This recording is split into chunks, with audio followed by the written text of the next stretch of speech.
Our attention's quickly turning to the Caribbean, Caribbean islands. Quickly, we're watching those watches and warnings expand. I mean, this is a already a record-breaking storm. We're not typically tracking such a strong hurricane in this part of the Atlantic during the month of June. So here we go with the tropics, off to an early start. This is a pretty well-defined storm already. As we look back at the last 4 hours, you can see kind of not much of an eye wall there by the end of the loop, and over the last couple of hours, looks like a really defined eye wall starting to develop, and even around the storm center of circulation, pretty well organized convection, signs of the strengthening that we have seen from Beryl. The 8 o'clock advisory now, as we expected. This is a major hurricane on our hands as it continues to approach, especially the Windward Islands. Right now, we're seeing sustained winds 115 miles per hour, moving west at about 21 miles per hour. So this is moving at a pretty good clip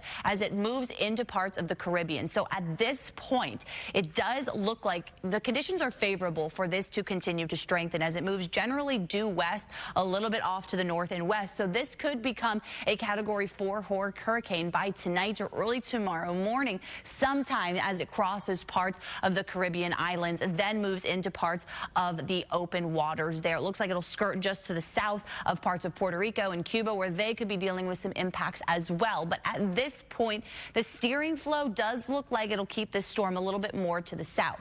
Here's a look at where our watches and warnings are right now. Barbados, Martinique, most of these islands are going to continue to watch for these hurricane-like winds to move into the area here tonight, tomorrow, and the start of the week, as we watch kind of the outer band still several hundred miles away from those areas, it looks like. But as I mentioned, it's a pretty quick moving storm. So as we take a look at our models, we still have that big ridge of high pressure dominating. So the steering flow keeps this generally due west, but notice a couple of outliers trying to curve this storm up where we could potentially be talking about some impacts. At this point, doesn't look too likely, but we are going to continue to watch that very closely.